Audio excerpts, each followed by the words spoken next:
Last class में हम लोगों ने आइडो और आयोडी मेट्रिक टाइट्रेशंस के बारे में पढ़ा था। अभी तक हम लोगों की जो टाइट्रेशंस में जर्नी रही है उसमें हम लोगों ने जो आपके सिंपल टाइट्रेशंस होते हैं दैट इज़ न्यूट्रलाइजेशन टाइट्रेशन उसके बारे में बात की है। और उसके बाद रेडॉक्स टाइट्रेशंस में आयोडो आयोडी मेट्रिक टाइट्रेशंस के बारे में बात की है। और ऐसे भी टाइट्रेशंस के न्यूमेरिकल्स देखे हैं जिसमें आयोडीन की या फिर के की कोई भी इन्वॉल्वमेंट नहीं थी, जो KMnO4 या फिर K2Cr2O7 के थ्रू गए हैं।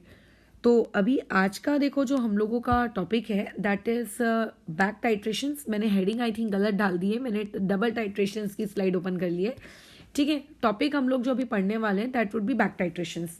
और बैक टाइट्रेशंस के अलावा एक और टाइट्रेशन होता है जो कि डबल टाइट्रेशन होता है, डेफिनेटली वो भी हमको पढ़ना है, बट वो हम लोगों के कल के क्लास का टॉपिक है, आज की क्लास का टॉपिक नहीं है।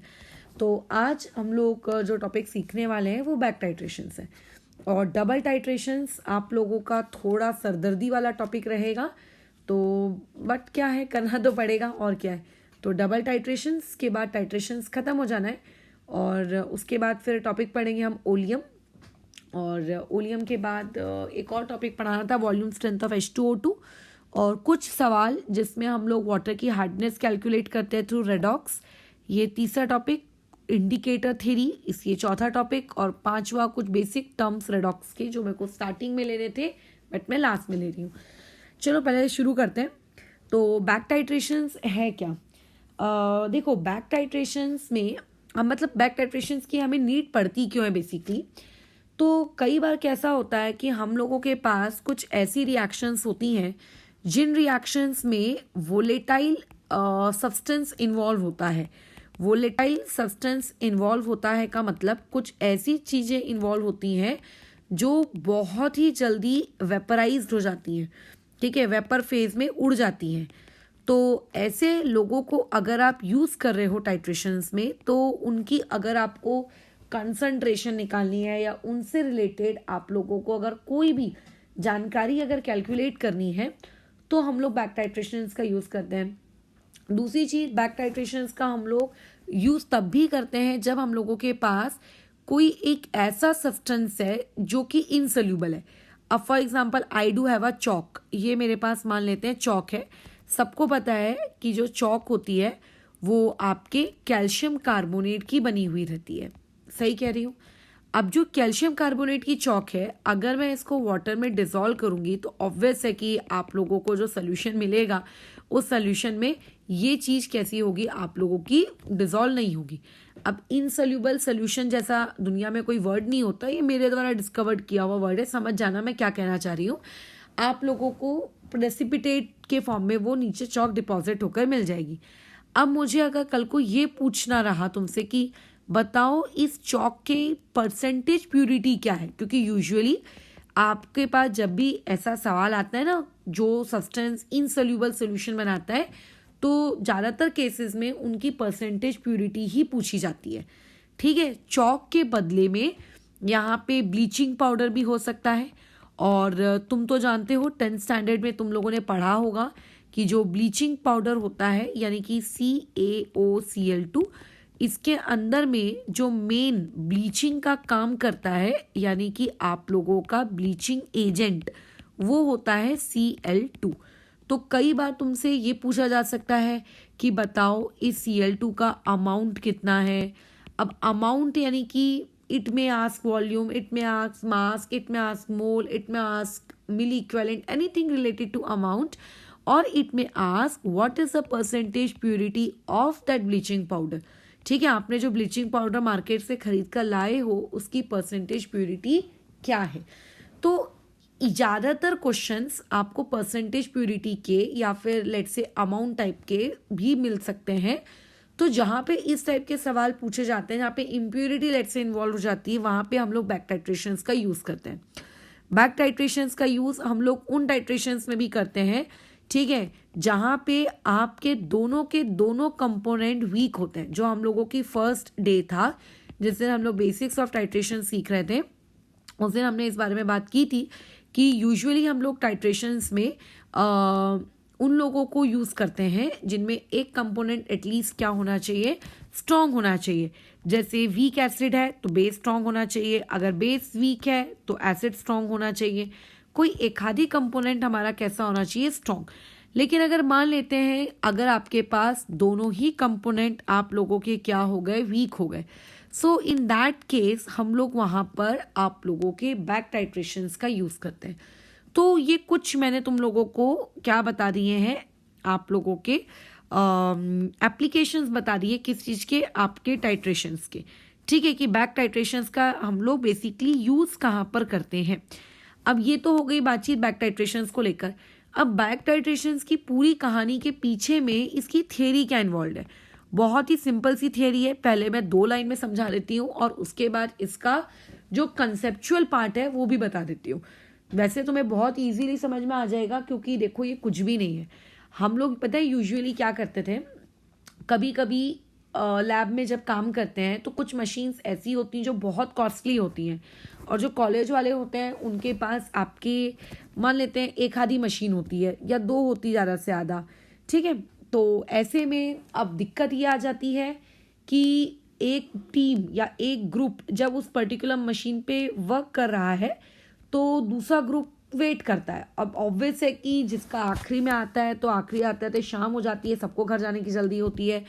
तो हम लोग क्या करते हैं, अपने हिसाब से रीडिंग डाल देते हैं कि चलो मैडम को दिखाना है, मैडम कौन सा देखेगी आकर कि किसने किया नहीं किया, मतलब करते हैं यार यूजुअली लैब में।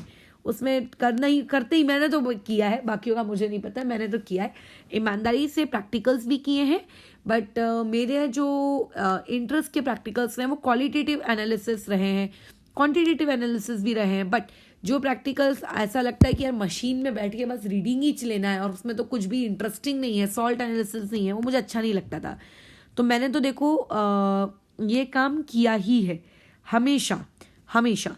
तो उस समय मैं क्या करती थी, चीज़ों की वैल्यू लिख देते थे और आंसर निकाल लेते थे। पुरानी जो रिकॉर्ड बुक्स रखी हुई रहती थी सीनियर्स की, उनसे देख लेते थे कि अच्छा उनका आंसर इस रेंज में आता है, क्योंकि ऑलमोस्ट हर क्वेश्चन में हम लोग ये निकालते थे कि परसेंटेज सैंपल की प्योरिटी कितनी है। तो उसमें लिखा रहता था एक आइडियल वैल्यू, एक थ्योरेटिकल वैल्यू लिखी रहती थी कि सैंपल का इतना इतना इतना इस रेंज में आना चाहिए। तो उस रेंज के हिसाब से कोई भी एक वैल्यू चूज कर ली और उस वैल्यू को लेकर पूरे पीछे के कैलकुलेशंस, मतलब यूजुअली नॉर्मल लोग क्या करते हैं, स्टार्टिंग से फाइनल की तरफ जाते हैं, और जो स्टूडेंट्स मैनिपुलेशन करते हैं वो फाइनल रिजल्ट पहले लिख लेते हैं और उसको मैनिपुलेट करते करते करते करते इनिशियल स्टेप तक पहुंचते हैं। तो बस हमको वही काम करना है। हम लोगों के पास भी फाइनल वैल्यू रहेगी, हम लोगों को उस चीज को बस क्या करना है, एकदम ऊपर ऊपर ऊपर ऊपर ऊपर चढ़ना है। हम स्टार्टिंग की कैलकुलेशन से, ठीक है, नीचे नहीं आएंगे, बल्कि नीचे की कैलकुलेशन से हम लोग बैक टाइट्रेशंस में ऊपर जाते हैं, इसीलिए इसका नाम भी रखा गया है बैक टाइट्रेशंस। अब देखो ये चीज क्या है, हम लोगों के पास लेट से एक सब्सटेंस है ए। ये सब्सटेंस ए कुछ भी हो सकता है। अगर सब्सटेंस ए एक ऑक्सीडाइजिंग एजेंट होगा तो मैं जो दूसरा सब्सटेंस बी लूंगी वो ऑब्वियस है रिड्यूसिंग एजेंट होगा, क्योंकि हमारा मेन मकसद क्या है, दोनों को आपस में रिएक्ट करवाना। अगर मैं सब्सटेंस ए को एसिड लूंगी तो सब्सटेंस बी बेस होगा।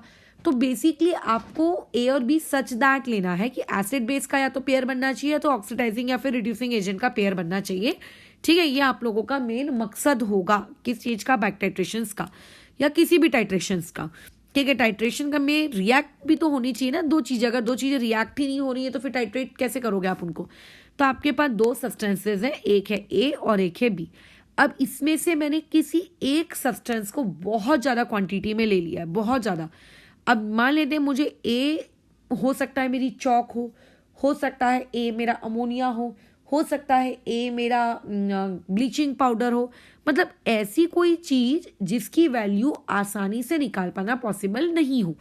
ठीक है, ऐसी कोई वैल्यू है, ऐसी कोई चीज है। अब ऐसी किसी चीज की वैल्यू निकालने के लिए किसका प्रयोग होता है, बैक टाइट्रेशन।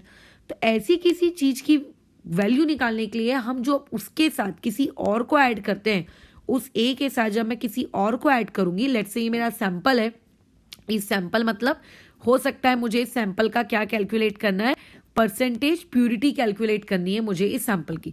तो इस सैंपल के साथ मैं जिस बी को ऐड करूंगी वो बी कुछ भी हो सकता है। अगर ए एसिड है तो बी आपका बेस होगा, अगर ए ऑक्सीडाइजिंग एजेंट है तो बी रिड्यूसिंग एजेंट होगा, एंड वाइस वर्सा। तो यहाँ पे हम कुछ भी लें उस बी को, बट सैंपल के साथ आप जिस बी को ले रहे हो आपको उसको बहुत ज़्यादा एक्सेस क्वांटिटी में लेना है। यानी कि मोल एनालिसिस की भाषा में यूज़ करूँ तो ए तुम लोगों का लिमिटिंग रिएजेंट होगा और बी आप लोगों का एक्सेसिव रिएजेंट होगा जो कि बच जाएगा। पॉइंट टू बी नोटेड, आपका बी जो होगा वो क्या हो जाएगा, बच जाएगा। क्यों हो जाएगा, बच जाएगा? रीज़न क्योंकि हमने आप लोगों के, अभी हिंदी पुअर हो गई है तो हिंदी भी गलत हो तो कुछ नहीं मत बताना, 10 पता नहीं कितने साल हो गए हिंदी छोड़े हुए। तो बी भी आपका क्या हो जाएगा, बच जाएगा। अब जो बी बच गया, अभी देखो ए और बी रिएक्ट किए, ऑब्वियस है कि कुछ ना कुछ प्रोडक्ट बना होगा, मुझे उस प्रोडक्ट पे अपना ध्यान नहीं लगाना है, बट कुछ बी आपका बच गया, कुछ बी आपका बच गया, ठीक है, कुछ बी आपका क्या है, बच गया, लेफ्ट आउट।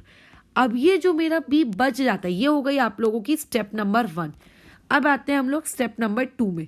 अब जो तुम लोगों का बी बच जाता है, उस बचे हुए बी का मैं क्या करती हूँ बताओ, उस बचे हुए बी का हम क्या करते हैं, उस बचे हुए बी को हम यूज करते हैं। क्यों, कैसे यूज करते हैं, उस बी के साथ मैं कोई तीसरा सब्सटेंस सी रिएक्ट करवाती हूँ, सच दैट उस बी के साथ मैं कोई तीसरा सब्सटेंस सी रिएक्ट करवाती हूँ कि सच दैट आप लोगों का एक कंप्लीट रिएक्शन हो जाए। ठीक है, आपकी क्या हो जाए, कंप्लीट रिएक्शन हो जाए। कंप्लीट रिएक्शन हो जाए मतलब आपके पास कोई भी बी नहीं बचना चाहिए, no B should be left out या no C should be left out, ऐसा कंप्लीट रिएक्शन हो जाए। प्रोडक्ट क्या बन रहा है उससे मेरा कोई इंटरेस्ट नहीं है। हाँ, हो सकता है कई बार क्वेश्चन में दे दे, बट मेरे पास कंप्लीट रिएक्शन हो जाए। तो बेसिकली मैंने 2 स्टेप्स में रिएक्शन को करवाया, स्टेप नंबर 1 और step number 2। Is it clear? Okay. अब तुम्हें ऐसा नहीं लगता कि जो स्टेप नंबर 1 में जो मेरे पास बी लेफ्ट आउट था, उसी बी लेफ्ट आउट को मैंने स्टेप नंबर 2 में भी देखो यूज किया है। मतलब स्टेप नंबर 2 में हम जिस बी को यूज कर रहे हैं वो कहाँ से आ रहा है, वो स्टेप नंबर 1 से आ रहा है। बाहर से तो हम लोग कोई दूसरा बी तो लेकर नहीं आ रहे हैं ना कि चलो और बी ऐड कर देते हैं रिएक्शन में, नहीं, हम लोग बाहर से और बी को नहीं ला रहे। जो बी आपने स्टेप नंबर 1 में यूज किया वही सेम बी आप किस में यूज कर रहे हो, स्टेप नंबर 2 में।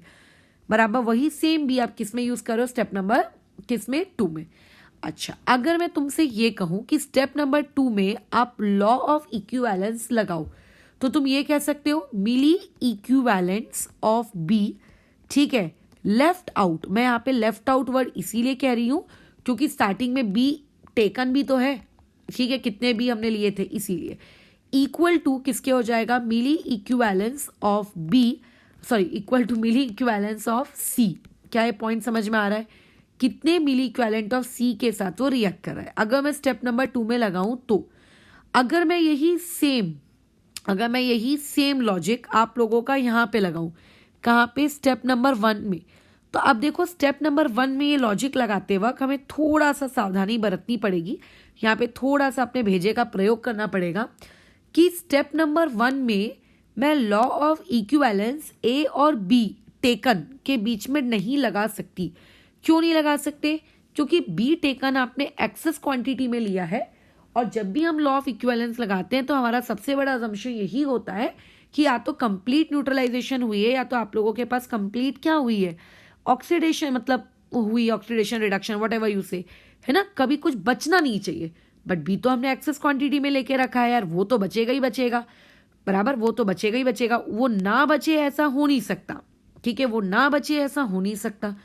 तो बी टेकन के बीच में और आप लोगों के क्या कहते हैं ए, इसके बीच में लॉ ऑफ इक्विवेलेंस लगाना ये एक बहुत ही गंदा ऑप्शन है, इसके बीच में हम लोगों को नहीं लगानी चाहिए। फिर अब मैं किसके बीच में लगाऊं लॉ ऑफ इक्विवेलेंस, तो तुम ये कह सकते हो कि आपकी जो लॉ ऑफ इक्विवेलेंस है आप इसके बीच में लगा दो कि आपने जो ए सैंपल आपने लिया वो, ठीक है, और आपका जो बी लेफ्ट आउट है वो, क्या लगा सकती हूँ क्या मैं इन दोनों के बीच में लॉ ऑफ इक्विवेलेंस? बिल्कुल लगा सकते हैं। क्यों? क्योंकि खुद सोचो, ए आपके बी टेकन के साथ रिएक्ट किया होगा, ठीक है, बी के साथ रिएक्ट किया होगा, क्या पूरे के पूरे बी के साथ रिएक्ट किया है क्या? नहीं, थोड़े बहुत बी के साथ रिएक्ट किया, ठीक है, थोड़े बहुत बी के साथ रिएक्ट किया। अच्छा, अगर मैं ये पूछूंगी कि आपका ए कितने मतलब बी रिएक्टेड के साथ वो रिएक्ट किया, बी रिएक्टेड कितना है, बी रिएक्टेड विथ ए कितना है, तो तुम ये बोलोगे कि जितना आपने बी लिया था, बी टेकन, उसमें से आप माइनस कर दो बी लेफ्ट आउट को कि कितना आपका बी बचा। इससे आपको पता चल जाएगा कि आपका कितने अमाउंट का बी ए के साथ क्या किया है, रिएक्ट किया है, कितने अमाउंट का आपका बी ए के साथ क्या किया है, रिएक्ट किया है। फिर मैं लॉ ऑफ इक्विवेलेंस लगा सकती हूँ, बिल्कुल कैसा, आपके इक्विवेलेंस, ठीक है, ऑफ ए इक्वल टू आपके इक्विवेलेंस किसके, इक्विवेलेंस किसके, आपके बी के, जो कि रिएक्ट किया है आपके ए के साथ, जो कि रिएक्ट किया है किसके साथ, ए के साथ। अच्छा, अब मैं क्या ऐसा लिख सकती हूँ, equivalent of A equal to equivalent of B reacted with A, ये किसके बराबर है, कितने इक्विवेलेंट आपने बी के टेकन लिए हैं माइनस कितने इक्विवेलेंट आपके बी के रिमेनिंग है, यानी कि लेफ्ट आउट। ठीक है, लिख लेना, अब रिमेनिंग लिख दिया मैंने, लेफ्ट आउट बराबर लिख सकती हूँ, कुछ नहीं किया है, बस उस इक्वेशन को यहाँ पे मैंने लाके पुट कर दिया, बिल्कुल लिख सकते हैं। अगर कोई तुमसे पूछेगा कि यहाँ से कितने इक्विवेलेंट बी के आपके पास लेफ्ट आउट हैं, तो तुम ये बोलोगे equivalent of B taken minus equivalent of A. क्या ये बात समझ में आ रही है, कैसे निकाली मैंने ये इक्वेशन? सबसे पहले तो मैंने लॉ ऑफ इक्विवेलेंस लगाया दोनों रिएक्टेंट्स के बीच में, तो जो ए था आपका equivalent of B reacted with A था, उसको मैंने टेकन और रिमेनिंग के टर्म्स में निकाल दिया, क्योंकि टेकन हमको पता होगा और लेफ्ट आउट हम निकाल सकते हैं। कैसे निकाल सकते हैं, ये देखो, left out equal to milli equivalent of C, समझ रहे हो? अब देखो इस इक्वेशन को, ये हो गई तुम्हारे पास इक्वेशन नंबर 1 और ये हो गई तुम्हारे पास इक्वेशन नंबर 2। दिख रहा है अपनी बड़ी बड़ी आंखों से ये दोनों इक्वेशंस? बिल्कुल। अब अगर मैं इन दोनों इक्वेशंस को ध्यान से देखूं, तो क्या तुम ये कह सकते हो कि फ्रॉम आपका 1 एंड 2 आपके पास जितने इक्विवेलेंट बी के बच गए थे, ठीक है, लेफ्ट आउट, वो किसके बराबर है, जितने इक्विवेलेंट आपने सेकेंड स्टेप में सी के यूज किए। देखो ना, equivalent of B left equal to equivalent of B left equal to equivalent of C, दिख रहा है। और साथ ही साथ में ये एक और चीज के इक्वल है, किसके, आपके इक्विवेलेंट ऑफ बी टेकन, ठीक है, of B taken minus equivalent of A. क्या ये कंडीशन दिख रही है? बिल्कुल ये कंडीशन दिख रही है। अब इस कंडीशन को हम लोग यूज करते हैं और इस कंडीशन को यूज करके कुछ डेटा जो आपको गिवन दिया होता है, उस गिवन डेटा में उसको पुट करते हैं और जो चीज़ें ऑब्वियसली टू फाइंड होती है, उस टू फाइंड चीज़ को हम लोग फिर क्या करते हैं, निकाल लेते हैं। ये सबसे इंपॉर्टेंट, या फिर कह सकते हो बैक टाइट्रेशन का सबसे इंपॉर्टेंट फॉर्मूला नंबर 1 तुम लोगों के हाथ में निकल कर आ गया है। ठीक है, सबसे इंपॉर्टेंट फॉर्मूला नंबर 1। कई बार हो सकता है इन दोनों से रिलेटेड आपको कुछ इन्फॉर्मेशन दे दे जिसमें आपको थर्ड पार्ट की नीड ना हो सकता है कभी सेकंड और थर्ड से रिलेटेड कुछ इन्फॉर्मेशन दे दे, हो सकता है कभी फर्स्ट और थर्ड से रिलेटेड कुछ इन्फॉर्मेशन दे दे। तो इस पूरी इक्वेशन में से कुछ भी डेटा आपका गिवन हो सकता है, आपको उस गिवन डेटा को ढूंढना है, किसका दिया है, क्या ढूंढने को बोल रहा है, और बस उसके अकॉर्डिंग फिर अपना आंसर क्या करना है, निकालना है। डन। ठीक है, बस इतनी सी चीज़ थी। ठीक है, खत्म कहानी। बस यही थी बैक टाइट्रेशंस की प्योरी थ्योरी। अब कुछ भी इसमें थ्योरी नहीं है, अब आपको सिंपल न्यूमेरिकल्स की तरफ मूव करना है शांति से। ठीक है, अब जैसे देखो, मान लेते क्वेश्चन में बोला है कि आपके पास 1 ग्राम का क्रूड अमोनियम सॉल्ट है। ठीक है, क्रूड क्या है, अमोनियम सॉल्ट कैसा दिखता है, ये सारा आपका टॉपिक ऑफ कंसर्न नहीं है, बिल्कुल भी नहीं है, तो इस पे फिलहाल आप अभी फोकस मत करिएगा। Is treated with concentrated KOH, इसको आप ट्रीट कर रहे हो किसके साथ, कंसनट्रेटेड KOH सोल्यूशन के साथ। और जो भी आपकी अमोनिया, उस पूरी प्रोसेस में क्या हो रहा है, अमोनिया लिबरेट हो रही है, ऐसा क्वेश्चन वाले ने कहा है। And liberated ammonia is dissolved. ठीक है, जो अमोनिया लिबरेट हुई आपने उसको डिजॉल्व किया और उसे कलेक्ट किया किस में, 50 ml के 0.5 नॉर्मल HCl में। अच्छा, अब वो ये बोल रहा है कि 1.5 ml का 0.5 नॉर्मल आपको NaOH सोल्यूशन क्या है, रिक्वायर्ड है, किस पर्पस के लिए रिक्वायर्ड है, for back titration. Back titration को मैं BT लिख रही हूँ। ठीक है, आपको ये बताना है कि परसेंटेज ऑफ अमोनिया आपके पास कितना था उस पर्टिकुलर सैंपल के अंदर। देखो, अगेन वही क्वेश्चन, परसेंटेज वाले जो सवाल है ना, ये बैक टाइट्रेशंस के अंतर्गत बड़े पूछे जाते हैं आप लोगों के। तो अभी सबसे पहले 3 चीजें आइडेंटिफाई करनी है आपको। सबसे पहले आपका सैंपल कौन है, सैंपल को आपने स्टार्टिंग में किसके साथ रिएक्ट करवाया, ठीक है, क्योंकि ऑब्वियसली सैंपल को तुमने स्टार्टिंग में जिसके साथ भी रिएक्ट करवाया होगा वो चीज एक्सेस क्वांटिटी में रही होगी, और फिर उस बची हुई एक्सेस क्वांटिटी का जो बचा हुआ पार्ट है उसको किसी तीसरे के साथ रिएक्ट करवाया होगा। तो इनडायरेक्टली क्वेश्चन में 3 चीजें इन्वॉल्व होगी, A B C. A B C क्या है, ऊपर हम लोग बातचीत कर चुके हैं। तो सबसे पहले आपको ए आइडेंटिफाई करना है कौन है। तो साथ साथ सवाल को पढ़ के समझ में आ रहा है कि 1 ग्राम का क्रूड अमोनियम सॉल्ट है, और वैसे भी पूछ रहा है कि परसेंटेज ऑफ अमोनिया आपको सैंपल में ढूंढना है। तो बेसिकली अगर मैं कुछ बोलूं तो इस क्वेश्चन में यहाँ पर ए कौन है आप लोगों का, अमोनियम सॉल्ट। अमोनियम सॉल्ट के फॉर्मूले में तुम्हें नहीं घुसना है, जो भी हो, ठीक है, वो तुम्हारा टॉपिक ऑफ कंसर्न नहीं है, अमोनियम सॉल्ट। अच्छा, अमोनियम सॉल्ट को शॉर्ट के लिए मैं AS लिख देती हूँ। ओके, इसको हम रिएक्ट करवा रहे हैं किसके साथ, कंसंट्रेटेड KOH सोल्यूशन के साथ। यानी कि इस क्वेश्चन में जो मेरा बी पार्ट है दैट इज KOH। अब इनके बीच में कुछ ना कुछ रिएक्शन हुई होगी, कुछ ना कुछ आपने किया होगा। अच्छा, and liberated ammonia is dissolved. अब बोल रहा है कि जब इन दोनों के बीच में रिएक्शन हुई, ठीक है, अच्छा किसके बीच में, अमोनियम सॉल्ट के बीच में रिएक्शन हुई, KOH के बीच में रिएक्शन हुई, मुझे कोई मतलब नहीं है, बट उसने बोला है कि अमोनिया नामक एक प्रोडक्ट बना। ये जो अमोनिया नामक प्रोडक्ट बना वो क्या बोल रहा है, इसको हमने डिसॉल्व किया। किस में डिसॉल्व किया बताओ, किया होगा किसी में भी डिसॉल्व, और बोल रहा है कि HCl के साथ हमने इसको कलेक्ट किया। अच्छा, मतलब बेसिकली हम लोग अमोनिया को HCl में कलेक्ट करवा रहे हैं, ठीक है, बेसिकली हम अमोनिया को किस में कलेक्ट करवा रहे हैं, HCl में कलेक्ट करवा रहे हैं। अच्छा, और फिर बोल रहा है कि NaOH भी लग रहा है भैया बैक टाइट्रेशन के लिए। अच्छा, यानी कि बैक टाइट्रेशन में जो सी का रोल प्ले करता था वो कौन है, आपका अमोनिया। तो ये जो स्टार्टिंग की इंफॉर्मेशन दी गई है ना, ये स्टार्टिंग की इंफॉर्मेशन यूजलेस है, इस इंफॉर्मेशन का तुम्हें कोई काम नहीं है। इस इंफॉर्मेशन से तुम कहोगे कि मेरा ए अमोनिया में बी KOH है, कोई मतलब नहीं है। ये सिर्फ इतना बता रहा है कि उन दोनों की रिएक्शन से जो NH3 बना, भाई तू उसको ए ले, और फिर उसके बाद उस NH3 को तुम रिएक्ट करवाओ HCl के साथ, और ऑब्वियस है कि HCl एक्सेस क्वांटिटी में लिया गया होगा, ठीक है, वहां से कुछ ना कुछ प्रोडक्ट बना होगा, उस प्रोडक्ट में भी मेरा कोई इंटरेस्ट नहीं है। बस इतना याद रखना कि वो जो HCl है वो हमारा इस क्वेश्चन का बी है। और उसके बाद आप लोगों का जो HCl है जो लेफ्ट आउट है, ऑब्वियसली प्रोडक्ट के साथ साथ यहाँ पे HCl भी बचा होगा, लेफ्ट आउट रिमेनिंग है ना। तो जो HCl आपका लेफ्ट आउट है, रिमेनिंग वाला जो आपके पास ऊपर की स्टेप से आया हुआ बचा हुआ HCl है, उस HCl को हमने रिएक्ट करवाया होगा किसके साथ, NaOH के साथ।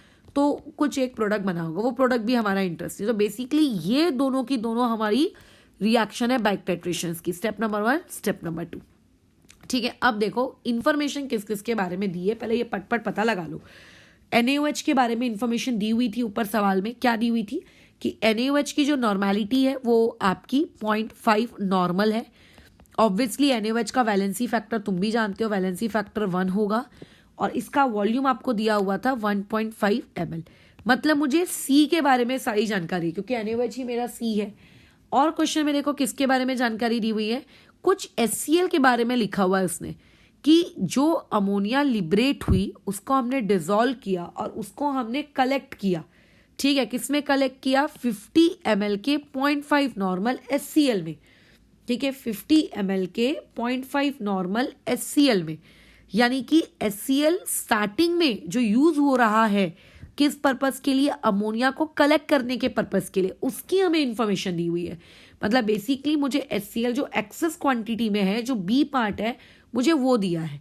तो ये मेरे को कितना दिया है, 50 ml, ये दिया है 0.5 नॉर्मल, और HCl का वैलेंसी फैक्टर भैया कितना होता है, 1। कैलकुलेट क्या करने का बोल रहा है, percentage of ammonia in the sample, कि सैंपल में कितना अमोनिया था। चलो छोड़ो अमोनिया कितना था नहीं था वो सब बाद में सोचेंगे। अमोनिया का परसेंटेज निकालने के लिए तुम खुद सोचो कि तुम्हें जो चीज़ चाहिए होगी। अगर कोई तुमसे ये कहेगा कि तुम्हें परसेंटेज ऑफ अमोनिया कैलकुलेट करना है, तो परसेंटेज ऑफ अमोनिया होता क्या है, ठीक है, अगर मैं टू फाइंड पे जाऊं, टू फाइंड क्या है सवाल का, तो परसेंटेज ऑफ अमोनिया इस क्वेश्चन का टू फाइंड है। अब परसेंटेज ऑफ अमोनिया क्या होगा कि आपके पास अमोनिया का कितना मास है divided by total mass of that sample multiply by 100। Total mass मुझे दिया हुआ है ऑलरेडी 1 ग्राम। तो बेसिकली परसेंटेज ऑफ अमोनिया निकालने के लिए मुझे अगर कुछ फाइंड करना है तो मुझे इस अमोनिया का मास मुझे फाइंड करना है, यानी कि मुझे कैपिटल ए के बारे में इंफॉर्मेशन फाइंड करनी है। तो मुझे बी दिया है, मुझे सी दिया है, और मुझे किसके बारे में इंफॉर्मेशन फाइंड करनी है, आपके ए के बारे में। तो अभी अभी ऊपर बैक टाइट्रेशंस की हमने एक अच्छा खासा प्रवचन पढ़ा था। क्या था प्रवचन, देखो बैक टाइट्रेशंस का लिखवा कर दिया था तुमको। Equivalent of C equal to equivalent of B taken minus equivalent of A. दिख रहा है ये रिलेशनशिप, बिल्कुल दिख रहा है। इस रिलेशनशिप को यूज करो, क्या हो जाएगा इक्विवेलेंट। अब यहाँ पे इक्विवेलेंट नहीं बोलना, यहाँ पे मिली बोलना, क्योंकि मिलीलीटर में है सारी चीजें। मिली इक्विवेलेंट ऑफ व्हाट, किसका मिली इक्विवेलेंट एक बार देखना पड़ेगा, सी का। किसके बराबर है, equal to milli equivalent of A जो आपने लिया है टेकन, ठीक है, माइनस आपका मिली इक्विवेलेंट किसका, आपके पास जो आपने स्टार्टिंग, एक मिनट, बी टेकन आएगा माइनस ए। ठीक है, क्या तुम्हें सी के मिली इक्विवेलेंट्स पता है, बिल्कुल पता है। मिली इक्विवेलेंट का तो फॉर्मूला ही होता है, मतलब फॉर्मूला ही होता है इक्विवेलेंस का, नॉर्मेलिटी मल्टीप्लाई बाय व्हाट, आप लोगों का वॉल्यूम। तो नॉर्मेलिटी दी हुई है 0.5, वॉल्यूम दिया हुआ है 1.5, तो 0.5 मल्टीप्लाई बाय 1.5, तो 15 इंटू 5 75, दैट वुड बी 0.75। ठीक है, अच्छा, milli equivalent of B taken. B taken के बारे में इंफॉर्मेशन दी है क्या, बिल्कुल दी है, पूरी की पूरी इंफॉर्मेशन दी है। कितना आ जाएगा यहाँ से, कितने इक्विवेलेंट्स है उसके बताओ। यहाँ से 0.5 multiply by 50, that would B 25, तो 25 बी टेकन के हैं, माइनस ए के मिली इक्विवेलेंट्स के बारे में कोई जानकारी है क्या, नहीं है, बिल्कुल नहीं है, बिल्कुल नहीं है। अच्छा कोई बात नहीं, तो यहाँ से अपन लोग मिली इक्विवेलेंट्स निकाल लेते हैं किसके, ए के। ए यानी कि कौन इस क्वेश्चन में, अमोनिया। ठीक है, अच्छा, तो यहाँ से मिली इक्विवेलेंट्स आप लोगों के पास अमोनिया के कितने निकल कर आ रहे हैं, 25 में से 0.75 माइनस कर दोगे तो 24.25 मिली इक्विवेलेंट्स अमोनिया के आ रहे हैं। अब ध्यान से सुनना, ये मेरे पास इस अमोनिया का मुझे मास पता नहीं चला, लेकिन मुझे यहाँ से उसके मिली इक्विवेलेंट्स पता चल गए। तो अगर तुम्हें मिली इक्विवेलेंट्स अमोनिया के पता है तो क्या तुम उसका मास नहीं निकाल सकते। सबसे पहले तो देखो मिली को ना इक्विवेलेंट्स में कन्वर्ट कर लो। कई बार हम लोग ना कन्वर्ट करना भूल जाते हैं, जिसकी वजह से एरर होती है, और एरर की वजह से आंसर पॉइंट में वेरी कर जाता है। तो वो चीज कैसा, फटाफट मिली को इक्विवेलेंट में कन्वर्ट कर लो। मिली किस लिए यूज होता है, ml के वक्त, और इक्विवेलेंट कब यूज होता है, लीटर के वक्त। तो मिली इक्विवेलेंट को अगर मैं इक्विवेलेंट्स में कन्वर्ट करूंगी तो 10 की पावर -3 से मुझे मल्टीप्लाई करना पड़ेगा, तो इक्विवेलेंट में आ गया। अब what do you mean by the term equivalents, तो बहुत ही सिंपल है। इक्विवेलेंट्स का फॉर्मूला होता क्या है, इक्विवेलेंट का फॉर्मूला होता है मास डिवाइडेड बाय व्हाट, आप लोगों का क्या, डिवाइडेड बाय व्हाट, आप लोगों का आपका इक्विवेलेंट मास। तो ये होता है फॉर्मूला। क्या मुझे अमोनिया का मास पता है, नहीं, बल्कि वही तो मुझको ढूंढना है, अमोनिया का मास, तभी तो मैं परसेंटेज निकाल पाऊंगी। अमोनिया का इक्विवेलेंट मास कितना होगा, वो 17 ही होगा। ठीक है, क्योंकि जो इक्विवेलेंट क्वांटिटी है ये आप लोगों के कोवैलेंट कंपाउंड्स में जैसे CO2 ये 17 ही है उसमें। अच्छा, यहाँ पे ये कितना आ जाएगा, 24.25 इंटू 10 की पावर -3। तो यहाँ से मुझको क्या मिल गया, आप लोगों के अमोनिया का मास मिल गया। कितना है ये, 17 इंटू 24.25 इंटू 10 की पावर में कितना, -3, ये मास आ गया। अब मुझे क्वेश्चन में पूछा है कि बताओ अमोनिया के पास कितना परसेंटेज रहा होगा, सैंपल में अमोनिया कितने परसेंटेज रहा होगा। तो सबसे पहले हम लोग कैलकुलेशंस कर लेते हैं कि आखिर ये मास आता कितना है।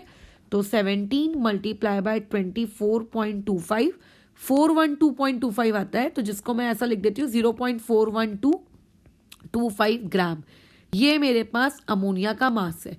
अब मुझे परसेंटेज निकालना है अमोनिया का, तो जितना मेरे पास उसका मास है डिवाइडेड बाय जो सैंपल का इनिशियल टोटल मास था, और मल्टीप्लाई बाय परसेंटेज यानी कि 100, सो दैट वुड बी 41.225%, ये होगा। कितना आसान है बैक टाइट्रेशन। तो बैक टाइट्रेशन में एक ही चीज़ बहुत इंपॉर्टेंट है कि आप क्वेश्चन को देखकर उसको क्या आप डेटा फॉर्मेट में कन्वर्ट कर सकते हो क्या, ठीक है। दूसरी चीज़, आपको जो भी डेटा क्वेश्चन में दिया है क्या आप उसको सही जगह लिख सकते हो क्या, कि वो डेटा किसका है ना। अगर तुम ये लिख सकते हो बहुत अच्छी बात है। क्वेश्चन में जो टू फाइंड दिया रहता है, ठीक है, यूजुअली वो टू फाइंड आपका परसेंटेज वाला ही पार्ट रहता है, बट स्टिल अगर मान लेते हैं उसने आप लोगों को इस तरीके से घुमा फिरा दिया, तो आपको ये डिटेक्ट करते आना चाहिए कि टू फाइंड मुझे क्या दिया हुआ है ना। और उसके बाद वो जो इक्वेशन मैंने लिख के रखी वैसी इक्वेशन बस तुम्हें लगाते आनी चाहिए, दैट्स ऑल। और उसके अलावा बैक टाइट्रेशंस में यहाँ पर कुछ भी नहीं है। अभी तुमको बताते बताते मैंने आधा क्वेश्चन भी लिख दिया नेक्स्ट सवाल का। चलो तो नेक्स्ट सवाल पढ़ लो और फटाफट उसका आगे का अटेम्प्ट करना शुरू कर दो। तो बोल रहा है how much 0.5 normal KOH will be required for back titration. अब ऊपर का सवाल भैया तुम पढ़ लेना, मैंने तुमसे बातचीत करते करते लिख दिया। तो ऊपर वाले सवाल में और नीचे वाले सवाल में डिफरेंस क्या है। ऊपर वाले सवाल में आपको दिया हुआ था कि बैक टाइट्रेशन के लिए इतना इतना लग रहा है, और अभी वाले सवाल में आपको वो पूछ रहा है कि बैक टाइट्रेशन के लिए कितना कितना लगेगा। तो इसी तरीके के सवाल होते हैं, या तो आपको A पूछेगा, या तो B पूछेगा, या तो C पूछेगा। अब B में भी वो तीन चीजें पूछ सकता है कि इनिशियली B कितना लिया गया था, है ना, या फिर वो आपसे ये पूछ सकता है कि B कितना लेफ्ट आउट रहा होगा, या फिर वो तुमसे ये पूछ सकता है कि B कितना क्या कहते हैं रिएक्ट किया गया होगा। और अगर इसका मैं एक लेवल और ऊपर जाऊं तो प्रोडक्ट से रिलेटेड इंफॉर्मेशन पूछ लेगा कि बताओ प्रोडक्ट कितना बना। तो उसमें बस तुम्हें थोड़ी सी मोल एनालिसिस लगानी होगी, बट उतने एक्सटेंट तक यूजुअली हम लोग नहीं जाएंगे। बट स्टिल अगर गया तो तुमको आता है रिएक्टेंट से प्रोडक्ट के बीच में मोल एनालिसिस लगाना। बट मोल एनालिसिस का सबसे बड़ा ड्रॉबैक, उसके लिए आपकी रिएक्शन कैसी होनी चाहिए, बैलेंस्ड होनी चाहिए। That's all. अदरवाइज तो फिर लॉ ऑफ इक्विवेलेंस जिंदाबाद। सवाल, आपके पास यूरिया का एक सैंपल है 0.5 ग्राम प्योर, ओके, मतलब परसेंटेज प्योरिटी वाला यहाँ पे कोई झंझट नहीं है, सब कुछ 100% कन्वर्ट हो रहा है। कई बार अगर ऐसा लिखकर नहीं देता है सवाल में कि सैंपल प्योर है, मतलब नहीं लिख के दिया, बट बिना प्योर माने सवाल को आगे बनाया नहीं जा सकता, क्योंकि अगर सैंपल प्योर नहीं है तो कम से कम क्वेश्चन वाले की जिम्मेदारी है कि उसको इतना तो मेंशन करके देना चाहिए ना कि 80% प्योर है कि 90% प्योर है। अगर वो भी नहीं दिया है, सिर्फ लिख दिया है कि एक सैंपल है, तो फिर भाई मान के चलना कि वो 100% प्योर है, ठीक है। अभी यहाँ पे लिखा है कि 0.5 ग्राम का एक सैंपल है यूरिया का जो कि अपने प्योर है। अच्छा, उसको आप टाइट्रेट कर रहे हो एक जेदाल प्रोसेस के थ्रू। अब जेदाल प्रोसेस क्या है हम बाद में सीखेंगे इनऑर्गेनिक केमिस्ट्री में। और बोल रहा है कि NH3 वहाँ से डिस्टिल्ड हुई, मतलब उस प्रोसेस में यूरिया को हमने जेदाल प्रोसेस के थ्रू गुजरवाया, ठीक है। जो हमारा यूरिया था, इस यूरिया को हमने एक प्रोसेस होती है जेदाल प्रोसेस, उसके थ्रू हमने उसको गुजरवाया कि जा भाई जेदाल प्रोसेस के अंतर्गत तू उसको क्रॉस होकर जा, और उसने वहाँ जाने के बाद अमोनिया फॉर्म किया।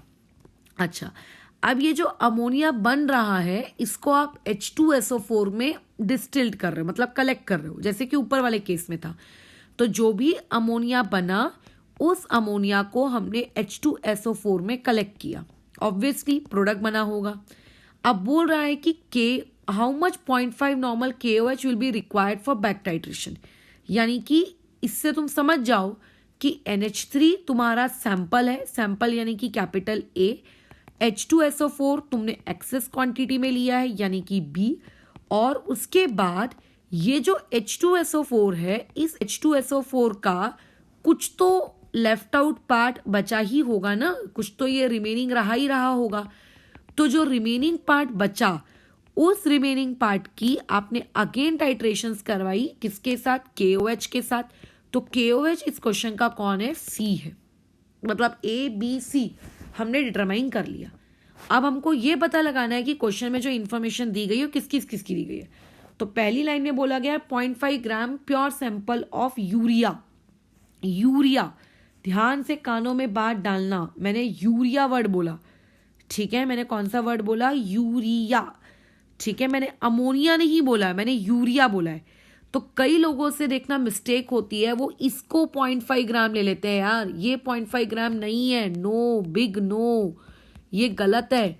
यूरिया 0.5 ग्राम है, यूरिया से अमोनिया आया, यानी कि ये आपको 0.5 ग्राम दिया है। तो पहले आप यहां से यहां जाओगे, फिर उसकी वैल्यू को आप फिर यहां पुट करोगे। समझ रहे हो?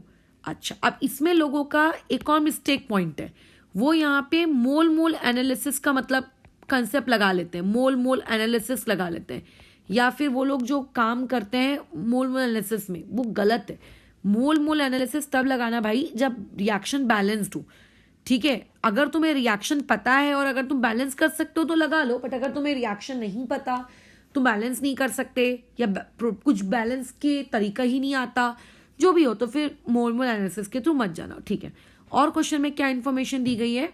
50 ml का 0.48 नॉर्मल H2SO4। ओके, तो यहाँ पे क्या दिया है? H2SO4 का 50 ml का वॉल्यूम है, 0.48 नॉर्मेलिटी दी है, और वैलेंसी फैक्टर तो H2SO4 का कितना होगा? 2।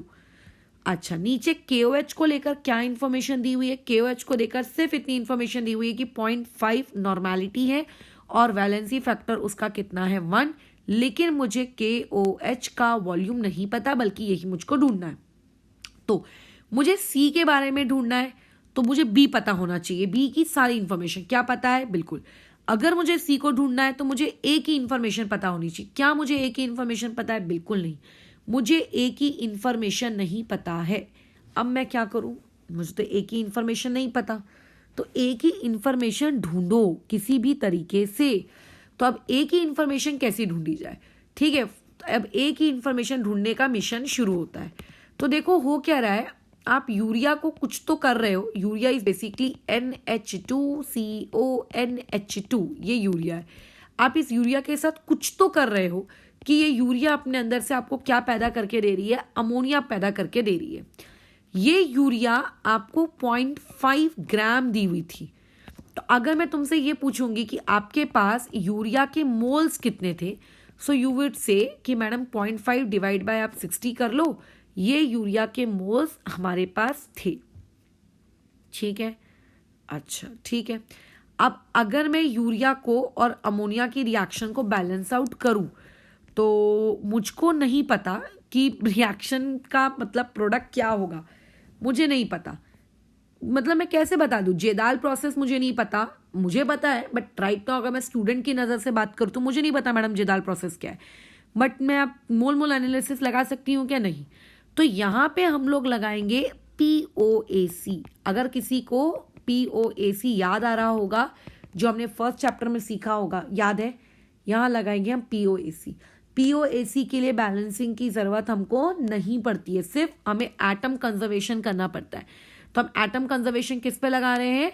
नाइट्रोजन पे लगा रहे हैं। तुम चाहो तो हाइड्रोजन पे भी लगा सकते हो, लेकिन मैं यहाँ पे नाइट्रोजन पे लगा रही हूँ। ठीक है, अच्छा। POAC लगाने का एक स्ट्रिक्ट नियम यह होता है कि ऑल एटम्स आर कंजर्व्ड, और ये मान के चल रही हूँ कि इस तरफ और कोई दूसरी नाइट्रोजन स्पीशीज नहीं होगी, नो अदर नाइट्रोजन स्पीशीज। यानी कि जो भी यूरिया के अंदर नाइट्रोजन था वो सारा का सारा नाइट्रोजन अमोनिया के अंदर ही गया है। बाय प्रोडक्ट में कोई भी नाइट्रोजन वाली स्पीशीज नहीं है। ऐसा क्वेश्चन में नहीं लिखा है यार, मुझे अपनी खोपड़ी का कुछ तो इस्तेमाल करना पड़ेगा, क्योंकि मोल मोल एनालिसिस में लगा नहीं सकती, तो एक ही ऑप्शन बचता है POAC, इसलिए वो लगा रही हूँ। ठीक है, तो POAC अगर मैंने लगाया तो ये चीज़ बताओ क्या हो जाएगी? ये चीज़ क्या हो जाएगी? ये हो जाएगा 2 multiply moles of urea equal two moles of ammonia. अब अगर किसी को याद नहीं है कि POAC क्या होती है तो पुराने नोट्स कॉपी खोलो, अदरवाइज बहुत बड़ी दिक्कत में आ जाओगे। अच्छा सिंपल, अच्छा मेंस में एक सवाल डायरेक्टली POAC पे आ चुका है 2015 के आसपास। ठीक है, मोल्स ऑफ यूरिया, तो मोल्स ऑफ यूरिया कितना है? 0.5 अपॉन में 60 equal two moles of ammonia. यहाँ से मुझे अमोनिया के मोल्स मिल गए। ठीक है, कितने आए मेरे पास अमोनिया के moles? Moles of ammonia calculation करके निकाल लेते हैं। 0.5 डिवाइडेड बाई 30, यानी कि 5 डिवाइडेड बाई 300, यानी कि 1 डिवाइडेड बाय कितना? 60। ये मेरे पास अमोनिया के मोल्स हैं। अब जो भी अमोनिया यहाँ पे प्रोड्यूस हुई, कितनी हुई बताओ? 1/60 हुई। इस अमोनिया में से एक भी अमोनिया को हमने बर्बाद नहीं किया, सारी की सारी अमोनिया जो है वो हमने कलेक्ट कर ली, और कलेक्ट करने के बाद हमने उस 1/60 मोल्स ऑफ अमोनिया का रिएक्शन करवा दिया H2SO4 के साथ, जो कि एक्सेस क्वांटिटी में था। यानी कि मुझको ए के बारे में कोई इंफॉर्मेशन नहीं पता थी, लेकिन अब मुझे इंफॉर्मेशन पता चल गई कि मेरा ए जो है वो 1/60 मोल्स है। ठीक है, मेरा ए कितना है, 1/60 मोल्स है। अच्छा, लेकिन हम लोग तो सारा काम इक्विवेलेंट्स के टर्म्स में करते हैं, मोल्स के टर्म्स में तो हम कभी करते ही नहीं है। याद आ रहा है, हम तो सारा काम कैसे करते हैं, आपके इक्विवेलेंट्स के टर्म्स में करते हैं, हम तो कभी मोल्स के टर्म्स में नहीं करते। फिर अब क्या करूं मैं? ठीक है, पहले तो इक्वेशन बना लेते हैं, फिर बाद में देखते हैं क्या करना है क्या नहीं करना है। अभी अभी ऊपर इक्वेशन बनाना सिखाया था तुम्हें, बिल्कुल एक बार फिर देख लेते हैं हम लोग उस इक्वेशन को। क्या है, देखो वो equation, equivalent of C equal to equivalent of B taken minus equivalent of A. Very good. तो अब यहां पर हम लोगों ने अगर यही सेम इक्वेशन लगाई, equivalent of C, C for KOH, right, okay, equal to equivalent of B taken. तो इक्विवेलेंट ऑफ बी टेकन यानी कि H2SO4 जितना हमने लिया, ठीक है, तो ये H2SO4 टेकन, माइनस में हम लोग क्या लिखेंगे, इक्विवेलेंट ऑफ, आप लोगों का व्हाट डू यू से, क्या कहते हैं यार उसको, ए यानी कि कौन है यहाँ पे, अमोनिया। तो यहाँ पे KOH के इक्विवेलेंट्स कैसे निकालोगे, नॉर्मेलिटी मल्टी, मतलब इक्विवेलेंट्स भी नहीं, मिली इक्विवेलेंट्स। वाई मिली, क्योंकि वॉल्यूम किस में है यहाँ पे, ml में है, वॉल्यूम किस में है यहाँ पे, ml में है। ठीक है, अच्छा, तो यहाँ से KOH के मिली इक्विवेलेंट्स क्या होंगे, उसकी नॉर्मेलिटी जो कि क्वेश्चन में 0.5 दी हुई है, मल्टीप्लाई बाय वहाँ पे क्या आ जाएगा, उसका वॉल्यूम, जो कि हमको इस क्वेश्चन में क्या करना है, ढूंढना है, equal to milli equivalent of H2SO4 यानी कि उसकी नॉर्मेलिटी जो कि कितनी है, 0.48, मल्टीप्लाई बाय उसका वॉल्यूम जो कि क्वेश्चन में दिया हुआ है। रीड करो एक बार, कितना दिया हुआ था, 50 ml H2SO4 दिया है, तो यहाँ पे आ जाएगा ये 50 माइनस, अब यहाँ से मुझे मिली इक्विवेलेंट्स मिल जाएंगे, किसके मिल जाएंगे, अमोनिया के, बाद में फोकस करेंगे। अच्छा, वो तो हम लोगों को पता होने चाहिए क्योंकि मुझे ये निकालना है। ठीक है, कोई बात नहीं, इक्विवेलेंट्स अमोनिया के नहीं पता, बट अमोनिया के मोल्स पता है। तो अभी हमको कुछ ऐसा पता होना चाहिए जिसके वाया मैं मोल्स ऑफ अमोनिया को कन्वर्ट कर सकूं, किस में कन्वर्ट कर सकूं, आपके इक्विवेलेंट ऑफ अमोनिया के। एक मिनट,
ठीक है, तो वापस आते हैं। अब इसमें तुम लोगों को कुछ ऐसा करना है जिससे तुम इस मोल्स ऑफ अमोनिया नामक चीज़ को कन्वर्ट कर सको, किस चीज़ में, आप लोगों के इक्विवेलेंट्स ऑफ अमोनिया में।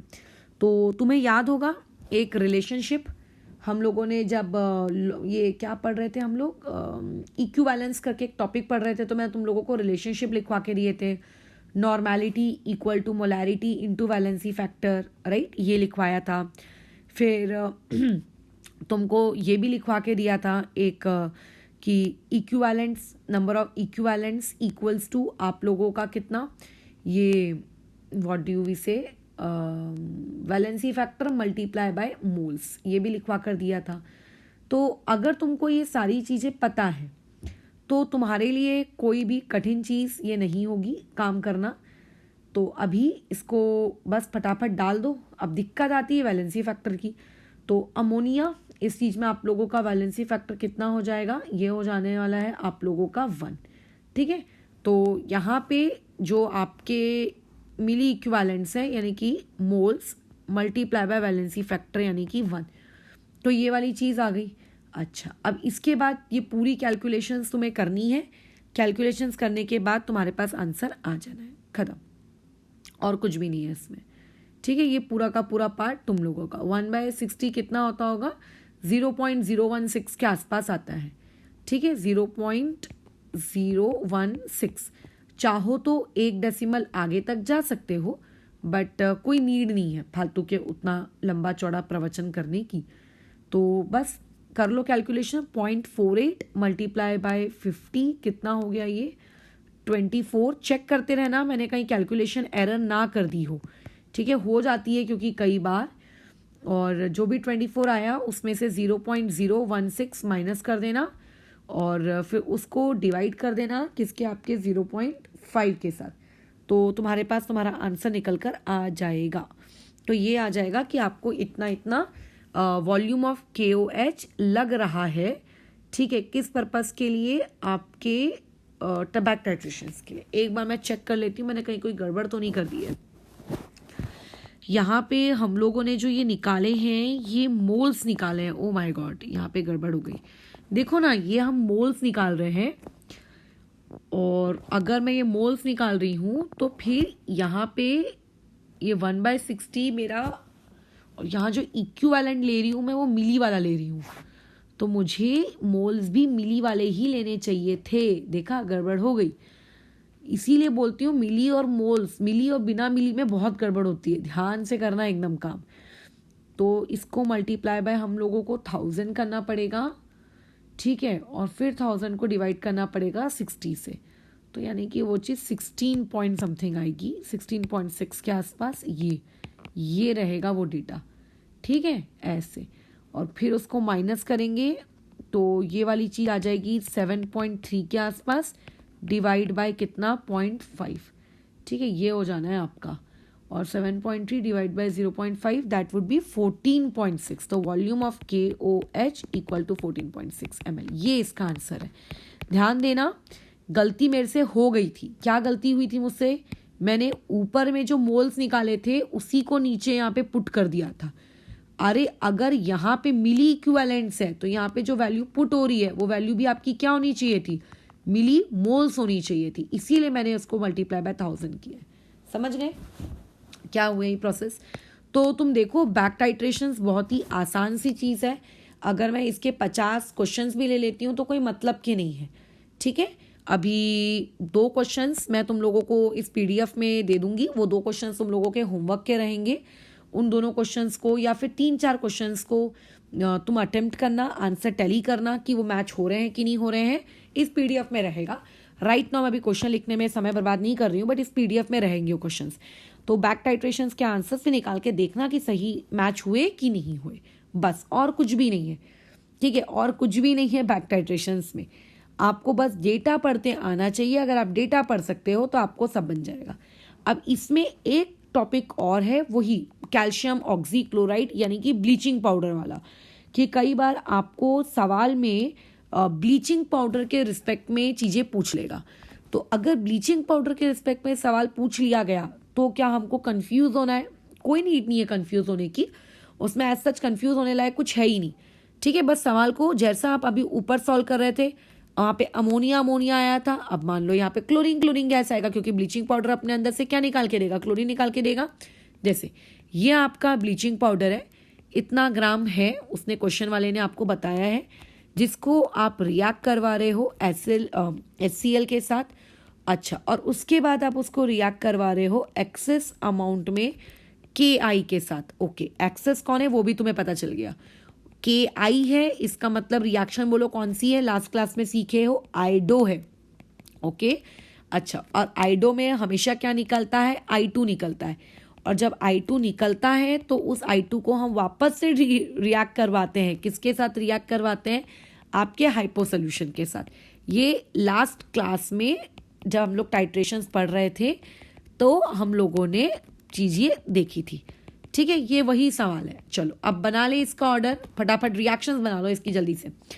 आपके पास ब्लीचिंग पाउडर था, मैं इसको लिख देती हूँ बीपी। आपने बीपी के साथ कुछ ना कुछ किया, मुझे उससे कोई मतलब नहीं है। वहाँ से आपको मिल गया क्या? क्लोरीन। ठीक है, वहाँ से आपको कौन मिल गई? क्लोरीन मिल गई। अच्छा, वो जो भी क्लोरीन आपको मिली उस, एक मिनट रुको, bleaching powder is treated with HCl and excess of आप लोगों का दिस। ठीक है, ओके।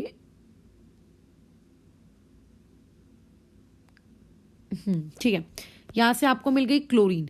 फिर आपको जो क्लोरीन मिली, आपने उस क्लोरीन के साथ KI को रिएक्ट करवाया। ये KI आपके एक्सेस क्वांटिटी में है, इसने ऑब्वियसली कुछ ना कुछ प्रोडक्ट बनाया होगा जो हमारे इंटरेस्ट का नहीं है, और इसके पास कुछ ना कुछ KI क्या रहा होगा? रिमेनिंग रहा होगा। बराबर। अच्छा, फिर ऊपर वाली स्टेप में जो KI आप लोगों का रिमेनिंग है, उस रिमेनिंग KI को हम वापस से रिएक्ट करवा रहे हैं। नहीं, KI कुछ बच गया होगा और उस बचे हुए KI को 2 minute, Cl2 plus KI। KI देखो जब जब होता है ना तब तब I2 बनता है। ठीक है, तो ऑब्वियसली इस क्वेश्चन में आपका रिमेनिंग पार्ट वाला कुछ नहीं है। ठीक है, यहाँ पे I2 बनता है, आइडो है ना। फिर यहाँ पे जो I2 बन रहा है, उस I2 को आप रिएक्ट करवा रहे हो हाइपो के साथ और समथिंग प्रोडक्ट आपका बन रहा है। अब देखो इसमें हमारा A कौन होता है, B कौन होता है और C कौन होता है, ओके बाद में देख लेंगे। फिलहाल अभी गिवन डेटा क्या क्या दिया है? 3.55 ग्राम ऑफ ब्लीचिंग पाउडर, यानी कि ये दिया है आपको 3.55 ग्राम। अच्छा, ब्लीचिंग पाउडर, ओके, उसको हम ट्रीट कर रहे हैं वगैरह वगैरह के साथ, और सिर्फ एक ही इन्फॉर्मेशन दी हुई है, हाइपो सोल्यूशन 80 ml है, 0.2 मोलर है। इसका वॉल्यूम आपको दिया है 80 ml और 0.2 मोलैरिटी इसकी दी हुई है। ये आप लोगों के पास जानकारी है। इस क्वेश्चन को सॉल्व करने से पहले मैं ब्लीचिंग पाउडर की एक थ्योरी तुम्हें बता देती हूँ। जैसे मैंने ऊपर में तुम लोगों को थ्योरी बता दी थी ना किसकी, बैक टाइट्रेशंस की, तो तुम्हें कैसे फटाक से तुमसे आंसर आ गया था। तुम्हें वो रिएक्ट, जैसे ही तुम इक्वेशन लिखते थे, ABC डिटरमाइन करते थे, तुम्हारा सब आ जाता था। तो यहाँ पे ब्लीचिंग पाउडर की तुम्हें थ्योरी बता दी जाए ताकि तुम्हारे आंसर्स फटाफट आ जाए। तो यहाँ पर ये इसकी थ्योरी हम स्टार्ट करते हैं। ब्लीचिंग पाउडर की थ्योरी के कुछ फिक्स नियम है। देखो नियम कुछ इस प्रकार से हैं। सबसे पहले आपका ब्लीचिंग पाउडर हो सकता है प्योर हो सकता है इम्प्योर हो, वी जस्ट डोंट नो। हमारे पास ब्लीचिंग पाउडर यानी कि BP हमारा एक सैंपल रहेगा। ठीक है, इस सैंपल को हम लोग रिएक्ट करवाएंगे। अब हम किसके साथ रिएक्ट करवाएंगे? आप किसी के साथ भी रिएक्ट करवा सकते हो, कोई भी एसिड यहाँ पर हो सकता है, यूजुअली एसिड होता है। इसके साथ जब रिएक्ट करेगा तो यहाँ से क्लोरीन गैस निकलती है। फिर जो क्लोरीन गैस निकलती है, इस क्लोरीन गैस को आप रिएक्ट करवाते हो KI के साथ, और KI होता है आपके पास एक्सेस क्वांटिटी में। फिर ये KI कन्वर्ट कर देता है Cl2 को Cl नेगेटिव में, मतलब प्रोडक्ट बना लेता है बेसिकली, और खुद कन्वर्ट हो जाता है I2 में, आयोडोमेट्रिक रिएक्शंस। फिर जो I2 होता है वो I2 को हम रिएक्ट करवाते हैं हाइपो के साथ, और हाइपो सोल्यूशन के साथ रिएक्ट करके वो अपना कुछ तो प्रोडक्ट बना लेता है। उस प्रोडक्ट में मुझे कोई भी दिलचस्पी नहीं है।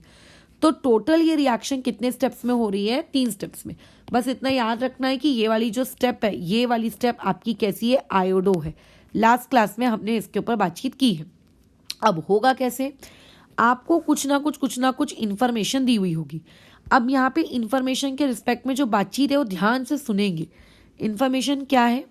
सबसे पहले हाइपो का आपको इक्विवेलेंट पता होंगे, या फिर लेट्स से हाइपो के कुछ ना कुछ इक्विवेलेंट है और I2 के कुछ ना कुछ इक्विवेलेंट है। अच्छा ठीक है, मैं अगर इनमें लॉ ऑफ इक्विवेलेंस लगाऊं, इस स्टेप में अगर मैं लॉ ऑफ इक्विवेलेंस लगाऊं, तो तुम ये कह सकते हो इक्विवेलेंस I2 के इक्वल टू इक्विवेलेंस किसके? हाइपो के। अब ये I2 बाबा जी आए कहाँ से?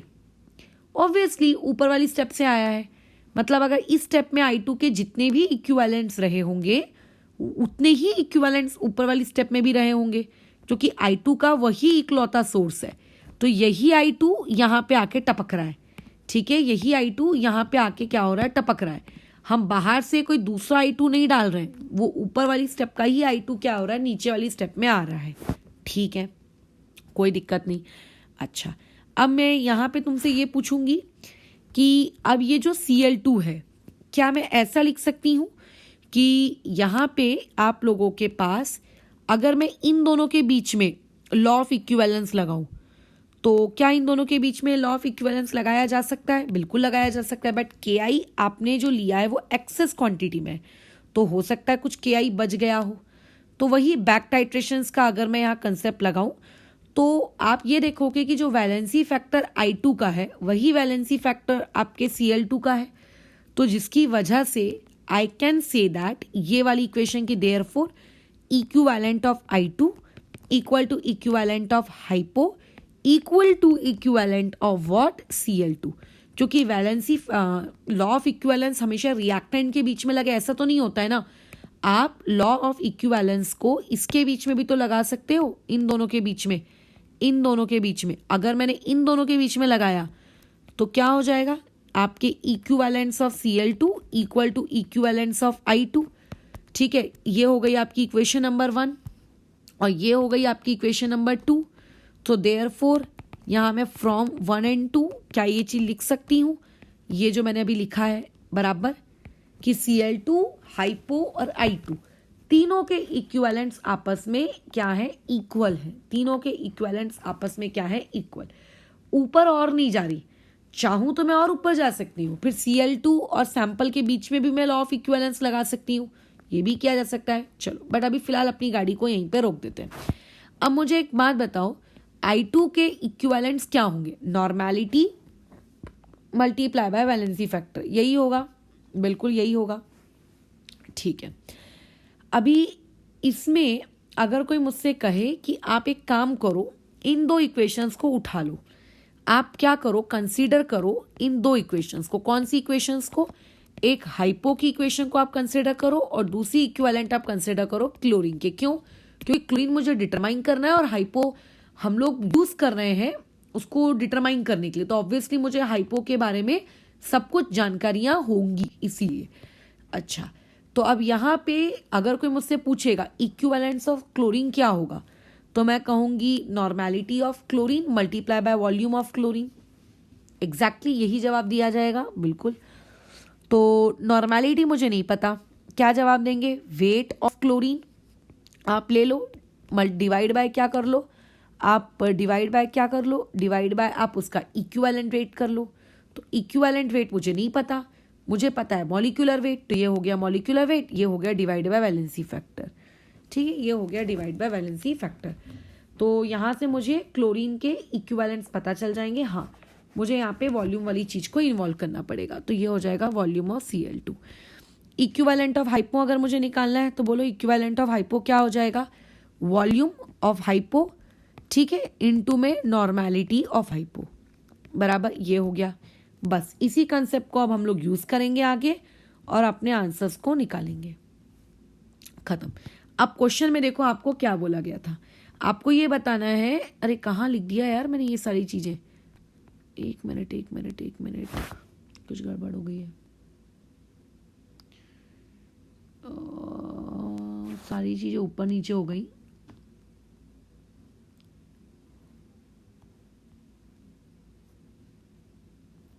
ये यहाँ था, है ना, 1/60 14.6% अवेलेबल, और फिर ये वाला सवाल, ठीक है, बराबर है, ठीक है। हाँ, तो अब मुझे पूछ रहा है कि बताओ परसेंटेज जो है आप लोगों का वो कितना है क्लोरीन का सैंपल में।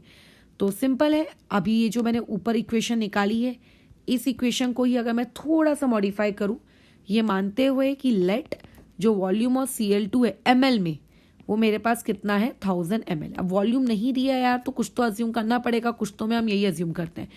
और अगर कोई मुझसे पूछता है कि मेरे पास परसेंटेज ऑफ क्लोरीन सैंपल में कितना है, तो मैं अब उसका जवाब कैसे दूंगी, आप कैलकुलेशंस कर लीजिए। आपको बेसिकली क्या निकालना है, यहाँ से इस इक्वेशन से वेट ऑफ क्लोरीन निकालना है, जितना भी आएगा कैलकुलेशन करके, डिवाइड बाय आपने जो सैंपल लिया है उस सैंपल का टोटल वेट जो भी है, और मल्टीप्लाई बाय 100। तो ये वाला बस वेट ऑफ Cl2 निकाल के यहाँ पे क्या करना है, पुट करना है। ठीक है, ये तो अभी तुम्हें क्या निकालना है, परसेंटेज निकालना है, जिसके लिए सैंपल का टोटल वेट दिया है। तो तुम्हारा मेन कंसर्न क्या होना चाहिए, वेट ऑफ Cl2 निकालना। तो इक्वेशन क्या है, वेट ऑफ Cl2 अपॉन में 71 अपॉन में 2 मल्टीप्लाई बाय वॉल्यूम जो कि हो गया 1000 इक्वल टू हाइपो का वॉल्यूम। तो हाइपो का वॉल्यूम दिया है क्या, हाँ 80 ml और 0.2 मोलर। तो ये 80 ml है बट ये मोलर है, हमको तो नॉर्मेलिटी चाहिए थी। अब मैं नॉर्मेलिटी का मैं क्या करूं, तो तुम्हें तो जैसे कि पता है कि नॉर्मेलिटी क्या होती है, molarity multiply by valency factor. अब सबसे इंपॉर्टेंट चीज, वैलेंसी फैक्टर में कैसे निकालूंगी। तो यूजुअली जब भी आप लोगों के पास ये ब्लीचिंग पाउडर वाला क्वेश्चन आता है, जब भी आप इस स्टेप नंबर 3 में होते हो, स्टेप नंबर 3 में आप लोग I2 प्लस हाइपो करके प्रोडक्ट बनाते हो, तो ये जो प्रोडक्ट यहाँ पे बनता है ना, ये जो प्रोडक्ट यहाँ पे बनता है, दैट प्रोडक्ट इज आप लोगों का NaS, यहाँ पे बनता है NaS, ठीक है, और साथ में बनता है Na2S4O6, ये प्रोडक्ट आपका बनता है। ठीक है, ये प्रोडक्ट आप लोगों को यहाँ से मिलता है। और जो तुम्हारा हाइपो होता है वो क्या होता है, Na2S2O3, ये होता है। ठीक है, अब तुम्हें इनके बीच में चेंज इन ऑक्सीडेशन स्टेट निकालना है और बस तुम्हारा सवाल फिर आ जाएगा।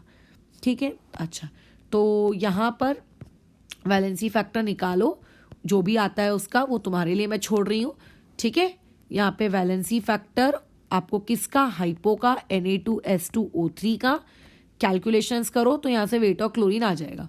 जैसे कितना आएगा weight of chlorine, weight of Cl2 यहाँ से आ जाएगा 8 into 2 16 multiply by valency factor of Na2S2O3 upon में कितना आएगा 71/2 यानी कि 35.5। तो 35.5 यहाँ मल्टीप्लाई में आ गया और अपॉन में 1000। ठीक है, अच्छा, अब अगर तुम्हें percentage of weight of Cl2 निकालना है, तो जो भी तुम्हारा वेट आया है, ठीक है, जो भी तुम्हारा वेट आया, जैसे ही तुम वैलेंसी फैक्टर निकालोगे तुम्हारा काम हो जाएगा। Na2S2O3 अपॉन में 1000, ठीक है, डिवाइड बाय टोटल वेट। तो क्वेश्चन में टोटल वेट कितना दिया है, 3.55 ग्राम, और परसेंटेज के लिए क्या कर रहे हैं, मल्टीप्लाई बाय 100। कैलकुलेशंस कर लेते हैं, तो ये 2 0, ये 2 0, ये 2 कट गया, फिर ये वाली क्वांटिटी इसके साथ मल्टीप्लाई हो जाएगी, तो ये बन जाएगा 35.5। तो बेसिकली ये और ये कट गया, तो परसेंटेज ऑफ Cl2 यहाँ से जो निकल के आ रहा है दैट वुड बी आपका 16 multiply by valency factor of Na2S2O3, that's all. अब यहाँ पे तुम्हें बस क्वेश्चन में क्या करना है, वैलेंसी फैक्टर की कैलकुलेशंस करनी है। ठीक है, वैलेंसी फैक्टर को कैलकुलेट करो, आंसर तुम्हारे हाथ में आ जाएगा, दैट्स ऑल, खत्म। ठीक है, अब यहाँ पे जो भी वैलेंसी फैक्टर तुम्हारा निकल कर आएगा उसको तुम कैलकुलेट कर लेना। मुझे नहीं लगता कि इसमें कोई दिक्कत होगी। जैसे मैं निकाल भी लेती हूँ, तो Na2S2O3 यानी कि क्या हो जाएगा बताओ, ऑक्सीडेशन स्टेट सल्फर की कितनी है, 2 + 2x - 6, तो 2x इक्वल्स टू कितना आया 4, तो x इक्वल्स टू कितना आया 2। तो ऑक्सीडेशन स्टेट यहाँ पे सल्फर की कितनी है, Na2S2O3 में 2। अच्छा, Na2S4O6 बन जाएगा राइट साइड में जाने के बाद। ठीक है, तो Na2 यानी कि 2S4 यानी कि 4x और Na2S4O6 O6 यानी कि कितना हो गया ये 12, तो 4x इक्वल टू 10, x की वैल्यू कितनी आ गई यहाँ से 5/2 बराबर। अच्छा, यहाँ से यहाँ जा रहे हो, कितने का चेंज हो रहा है, 2 माइनस 5/2 - 2 यानी कि चेंज हो रहा है 1/2 का। एक मिनट, ठीक है, चेंज कितने का हो रहा है 1/2 का, कैसे 5/2 - 2, ये हो गया। ओके, ये चेंज आया, क्या ये चेंज मेरा वैलेंसी फैक्टर है, नहीं मैडम, ये बिल्कुल वैलेंसी फैक्टर नहीं है, ये एक एटम के लिए, ये कितने के लिए, फॉर 1 एटम। बट जिस चीज का हमको वैलेंसी फैक्टर निकालना है वहां पे कितने एटम्स हैं, 2 एटम्स, सो फॉर 2 एटम्स यही चेंज बोलो कितने का हो जाएगा, ये चेंज हो जाएगा कितने का, इतने का, यानी कि कितने का, 1 का। तो इस क्वेश्चन में जो वैलेंसी फैक्टर है वो वैलेंसी फैक्टर आप लोगों का कितना है बताओ, वो वैलेंसी फैक्टर आप लोगों का कितना है, दैट इज 1। ठीक है, दैट इज 1। ठीक है, कर लोगे बस। तो यहाँ पर हम लोगों ने यहाँ पे इसको लिख दिया किस में, आप लोगों के मल्टीप्लाई बाय 1 में। अब अगर मल्टीप्लाई बाय 1 करोगे तो ये आंसर आएगा 16%। अब इसमें एक इंसान का डाउट आ सकता है कि आपने NaS को क्यों नहीं लिया। आप NaS के अकॉर्डिंग जाते तो फिर वैलेंसी फैक्टर कुछ और आता इस तरीके का, तो NaS नहीं आएगा, वहाँ पे Na2S आएगा। मैंने वो गलत लिख दिया है, थोड़ा सा केमिस्ट्री की बेसिक एरर। तो अभी तुम लोगों के मैसेज धाए धाए आने लगेंगे, कहाँ गया वो। ये NaS थोड़ी ना कोई कंपाउंड होता है यार, Na2S होता है, या जो भी होता हो उसमें हमें इंटरेस्ट नहीं लेना है। बेसिकली ये हमारा प्राइम फोकस है। ये हो सकता है मैंने गलत लिख दिया हो भी, ठीक है, ये वाली चीज़। तो बस याद रखना कि क्लोरीन वाले सवालों को कैसे करते हैं, आपको रूल याद होना चाहिए। तो रूल क्या है यहाँ पर, ये है आपका रूल। पहला रूल बैक टाइट्रेशन का क्या था, ये बड़ी सी इक्वेशन जो मैंने लिखवा कर दी थी, ये था आपका रूल। और रूल नंबर 2 क्लोरीन वाले का क्या है, ये कि वेट ऑफ Cl2 कहाँ गया वो, ये कहाँ गया भाई, ये है आपका रूल ये। और अगर वॉल्यूम नहीं दिया हो तो तुम उसको फिर 100 ml यानी कि 1 लीटर अज्यूम करके चल लेना, डन। तो यहाँ पे हम लोग ये वाला टॉपिक बैक टाइट्रेशंस ओवर करते हैं। कल का हमारा जो टॉपिक रहेगा that would B double titrations, ठीक है। कल हम लोग जो टॉपिक करेंगे वो डबल टाइट्रेशंस को लेकर करेंगे। डबल टाइट्रेशन जो कि थोड़ा सा खतरनाक है और कठिन लगता है टॉपिक यूजुअली ये लोगों को, क्योंकि ये है भी। फिर उसके बाद डबल टाइट्रेशंस के बाद हम लोगों को अगेन टाइट्रेशंस ही करने हैं, बट इंडिकेटर्स को यूज़ करके, और वो भी एक इंडिकेटर्स नहीं, 2 इंडिकेटर्स को यूज़ करके। तो अभी मैं जितने भी वीडियोस बना रही हूँ ये कल के क्लास के बाद से डबल टाइट्रेशंस, फिर उसके बाद 2 इंडिकेटर्स यूज़ करके, ये वाली चीज़ आप लोगों के मेंस का पार्ट नहीं है, ठीक है। तो थोड़ा सा सतर्क रहना। अगर तुम्हें ऐसा लगता है कि तुम्हें कठिन जा रहा है, तकलीफ हो रही है, तो चीज़ को जितना अभी तक रेडॉक्स पढ़ाया गया है ना उतने पे अपनी चीज़ को रोक दो। बस आखिरी के 3-4 वीडियोस देख लेना, अदरवाइज रोक दो, फिर इसको अभी मत जाओ। अगर तुम्हें ऐसा लग रहा है कि नहीं ये कठिन जा रहा है, तुम नहीं पचा पा रहे हो, तो कोई उसमें तकलीफ की बात नहीं है। जितना मेंस लेवल पे तैयारी करो, जब तुम कॉन्फिडेंट रहोगे मेंस लेवल पर, तब तुम अपने आप को शिफ्ट करना फिर किस पे, एडवांस पर। अदरवाइज उतना काफ़ी है, ठीक है। तो कल हम लोग जो चीज़ पढ़ेंगे that would B double titration. सभी इसको यहाँ रोकते हैं।